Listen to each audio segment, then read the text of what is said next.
one nation, under God, Under God. indivisible, with liberty and justice for all. Thank you. Carol, would you do the roll call, please? Certainly. Chairman Nolan, Here. Commissioner Rosinski, Here. Commissioner Abbey, Here. Commissioner D'Agostino. Here. All present, Chairman, there's a quorum. Great, thank you. Do we have anybody from the county that should be introduced? I do not see anyone from the county or from CME, but, oh, I'm sorry. Did somebody say something? Okay, we do have Executive Director Polos with us. We have CFO William Brennan. We have Bakari Lee, who is the IA's bond counsel from McManaman, Scotland and Bauman. We have Scott Coggins from Silver Street. We have Alexander Rosso from Nixon Peabody also present. Very good, thank you very much, and thank you everyone for joining. Would you please read the Sunshine Law Statement? Sure. This meeting today conforms with Chapter 231, Public Law 1975, called the Open Public Meeting Act. And as per the requirements of the statute, notification of the meeting was published in the Star Ledger and Home News Tribune and filed with the Clerk of Middlesex County. Thank you. Jim Polos, can we talk about recycling? Yes, we can. There's been some impact. The contractors having some staffing issues. We've been doing some checking in the industry. It seems as though it's industry-wide with call-outs and issues. There's still prevalence of COVID and other issues going on. So it is impacting their ability to be able to do things as efficiently as they have been. We're keeping the communities informed with respect to that, and we're hopeful that at some point or other this will start to clear. We have checked with others in the industry, and it's an industry-wide issue, not just with our contractor, just a lack of personnel. And interestingly enough, I took my car in the other day to get repaired, and they gave me a date in 6 weeks to bring it in because they don't have enough staff there either. So I guess there is still issues with respect to staffing and personnel, and we'll keep everyone informed as we move forward. Beyond that, the team is doing a good job with respect to the follow-up and the quantifying the recycling, and we appreciate the cooperation of the communities and the residents as we always do. Okay, great, thank you. I see no correspondence, correct? That's correct, sir. And no old business? No old business. All right. Let's see. New business, Jim. I think you have a brief report on the status of our projects. I have a brief report on the train station. I can tell you that we had, again, a series of successful meetings. The engineer has actually gotten staff onto the property. So surveying has begun of the number 1 and number 4 lines for the NEC, which is a great step forward. Tonight, Chairman, as you know, and members of the board, we have on the agenda the adoption of the design phase agreement. This is a significant step in moving the process along with our partnership with Amtrak to allow us access to facilities and also to engage them for approvals in the plan process. So the fact that we've been able to move this design phase agreement on as quickly as we have in what is a normal process of time, I want to compliment not only our partners at Amtrak, but our team as well for moving things in the right direction. So we are, again, making good progress. We also had a successful meeting, or initial meeting, I should say, with one of the companies where we need some easements and access that run along the tracks. We were able to move that to the next level. And again, these are all steps in the process of trying to move the design along. And the engineer right now is scheduling with New Jersey Transit Access to be able to get survey work done on tracks 5 and 6. Hopefully, we'll have that approval within the next week or so from Transit and their submission, and we'll be able to move along again in the intricate part of the design, which is the survey part of the project. Okay, terrific. Do you want to handle the the other two projects? I'll have to pull that up, sir, because I forwarded that, but I'll pull that up if you'll give me just a minute. Why don't we move on to the discussion of resolutions, and I'll come back to that, okay? Very well. Sure. Thank you. Carol, would you give us the resolutions, please? 8A, resolution of the Middlesex County Improvement Authority authorizing and consenting to the execution of an amendment to that certain tax regulatory agreement in connection with the sale of the New Brunswick apartments and other matters related thereto. Resolution 8B, resolution of the Middlesex County Improvement Authority authorizing execution of the design phase agreement with Amtrak for the design of the North Brunswick train station project. Resolution 8C, resolution of the Middlesex County Improvement Authority authorizing submission of the 2022 Local Finance Board application regarding the capital equipment lease program for an amount not to exceed $20 million. And Resolution 8D of the Middlesex County Improvement Authority, payment of expenses. Thank you, Carol. Okay, can I have a motion for approval of the minutes of the regular meeting of May 11th, please? Motion, Christine. Second, Paul. Thank you. All those in favor, aye. Aye. Aye. And opposed? Will pass. All right, can I have public comments on the resolutions only, just on resolutions? Are there any public comments on the resolutions? Any hands up? Yes, we have one. We're unmuting him now. Okay. Charlie, is that you? You guessed right. Welcome, Charlie. How are you? I'm well. How are you, sir? Great, thank you. Comments on resolutions? Go ahead. Yes, sir. This is a bit of a surprise to see a matter involving the New Brunswick apartments on your agenda. Can you explain what role the Improvement Authority has and confirm this is the 13-building apartment complex here at 33 Paul Robeson Boulevard? I'm going to defer to Jim Polis on that. James? I think Mr. Lee is here. I'm sorry. Mr. Chair, hi, this is Bakari Lee from McManaman, Scotland and Bauman, your bond counsel. I'm glad to speak to that to some degree if you'd like. Go ahead. Please. Sure. Great. Good evening, commissioners. It's a pleasure to be with you again here this evening. The resolution that you have before you, which I believe was listed, I don't have the agenda in front of me, but I believe which was referenced as Resolution 8A, is in connection with the sale of a 206-unit housing project located in New Brunswick that is the residents of low income residents of the development.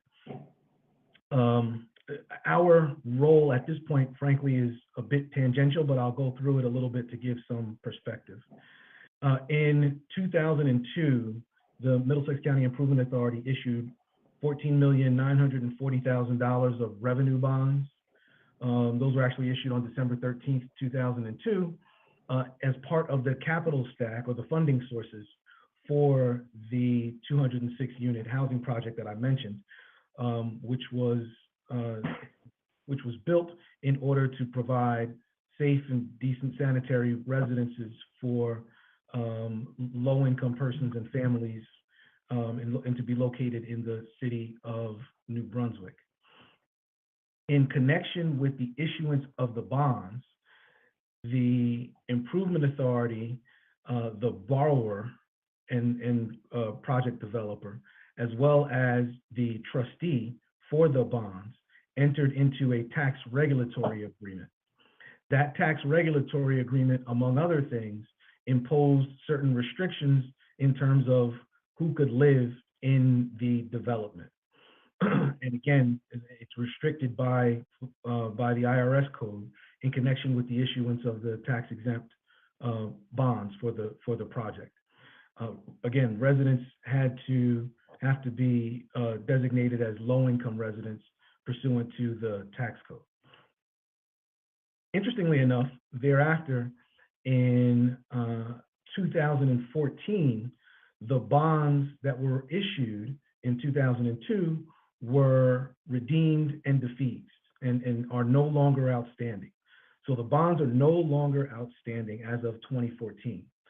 Despite that, the tax regulatory agreement is still in effect because the project continues to benefit from Section 8 funding issued through the U.S. Department of Housing and Urban Development, HUD. And that was one of the requirements of the tax regulatory agreement, which is that despite the fact that the bonds may no longer be outstanding, to the extent that the project still benefits from Section 8 funding from HUD, they're still obligated to rent to low-income residents. This is from the perspective of a governmental entity, this is a good thing, providing housing and an ongoing obligation to restrict housing specifically for lower income residents of the community. Fast forward to today, and a new developer is seeking to acquire the development from the current owner, and in connection with that, they need to amend the tax regulatory agreement to kind of peel away the current owner and build in the new owner. So in order to do that, the tax regulatory agreement requires that that the purchaser, the new purchaser, secure the consent of the improvement authority. So that is essentially what you have here before you today. We are being requested to consent to the acquisition of the existing site by a new entity, that entity being a subsidiary of Silver Street. Despite the fact that the bonds that we issued, the $15 million or nearly $15 million of bonds that we issued in 2002 are no longer outstanding. It's an important distinction.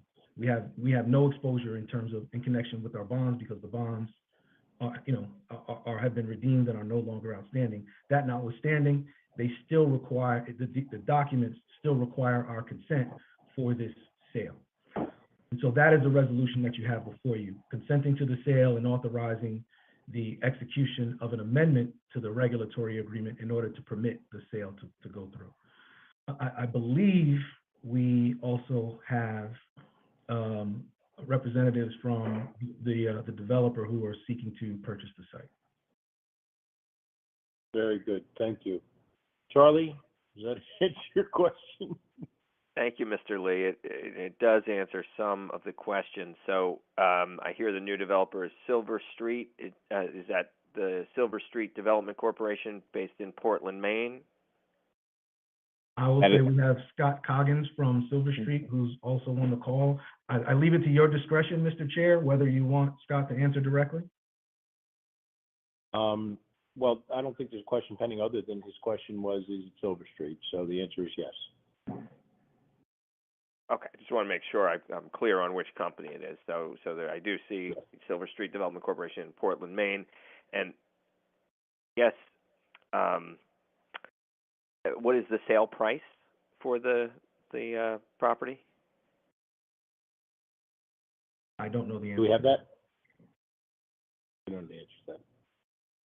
Hi, this is Scott Coggins of Silver Street Development. I'm happy to answer questions. I'm just waiting for direction from the chair if that's what's being asked of me. Sure, Scott. The question was, what's the sale price? Yep, sir. It's Do you know that? 20. Yeah, yes, sir, I do. So it's $20.5 million. There you go. Thank you.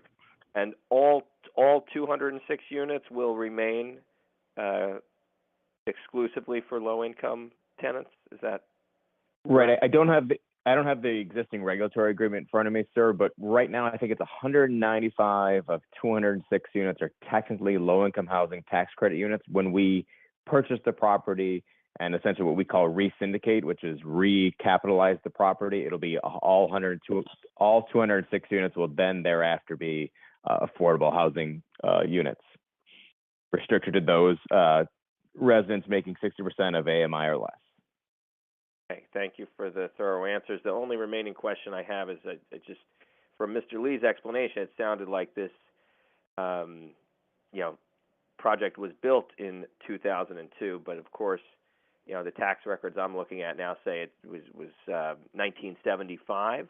So I just want to understand how and why did the Improvement Authority get involved in a, you know, almost 30-year-old, you know, apartment complex in New Brunswick. I thought I knew the Middlesex County Improvement Authority's missions, but I guess under financing, this was something that the authority thought was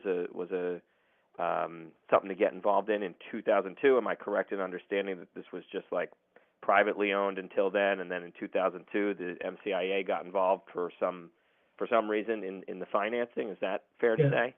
Yeah, sir, I just, by way of background, our firm did not represent the Middlesex County Improvement Authority in 2002, and even if it had, I wasn't at the firm at that time. I wasn't practicing yet. I assume what happened is that, as Scott mentioned, the project was re-syndicated, recapitalized in 2002, and a host of rehabilitation improvements occurred at the site at that time, inclusive of which was the funds that were issued by the Improvement Authority. I would also mention that pursuant to Section 54 J, if I'm not mistaken, pursuant to Section 54 of the County Improvement Authority's law, it authorizes improvement authorities to provide loans or other financial assistance in connection with the construction and preservation of low and moderate income housing. Thank you so much. That's all my questions on 8A, but I did also just want to ask 8B real quick. Can I get a update on the North Brunswick train station project? Is there a timeline for when I might be able to ride the train from New Brunswick and to this new station? Jim Polis gave a report on that. I think he gave everything he knew, but I will defer to Mr. Polis to see if there's any more information as far as timing. Jim? Hi, Chairman. No, I don't. Hi, Charlie. I just gave an update. You may not have gotten it, that they are in the process of surveying. They just completed surveying of tracks 1 and 4 on the NEC. They're waiting for a permit now from Transit to begin survey work on 5 and 6. We also had a successful meeting with a couple of the property. There's an easement there that we need to traverse in order to put in a platform. So we're making very good progress. And tonight, the board is adopting for execution, the design phase agreement. That's a significant step with Amtrak in our partnership with them, in order to have them as an ally to be able to start the review process as we develop our plans, inspections, allowing us access onto their easements and properties to do survey work and any other type of invasive measurements that we need to do. So we're obviously making good progress. Okay, well, thank you for the update. I do, have been waiting, seems like over a decade for this project, and I hope that it moves swiftly, and I hope, soon we'll have some kind of timeline on when it might be completed. But thank you for giving me the information you can at this time. Appreciate it. Of course. Thanks, Charlie. Jim, okay, would you now give us the report on the New Brunswick projects? Sure. So with respect to the school, Chairman and members of the public, the steel is underway at the new school project. They have installed approximately 25% of the steel to date and expect to complete steel by August, to be followed by the start of the building exterior. They are on track for completion of the entire project by August of 2023. On the Cancer Center, the steel is underway at the new Cancer Center project. They've installed approximately 20% of the steel to date and expect to complete structural steel on the 12-story building in December of this year. On the parking garage, footings, foundations, and waterproofing, as well as cast-in-place concrete work for the lower level, are currently underway.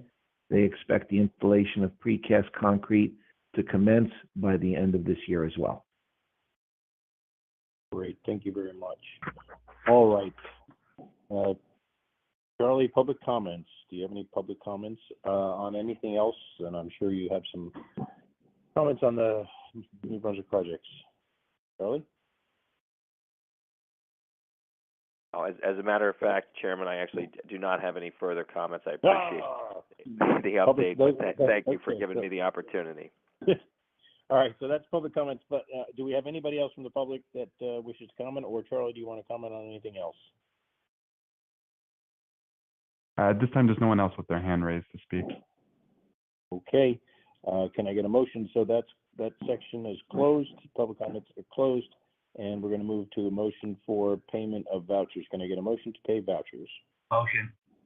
Second, In a Christine. second? Thank you. All those in favor? Aye. Aye. Aye. No one opposed? That will pass. And we did the public session, so, and then we would ask for a motion to adjourn. Can I have a motion to adjourn? Motion, Christine. Second? Second. All those in favor? Aye. Aye. Aye. Thank you all very much. Be safe. Thank you. Bye-bye. Goodbye.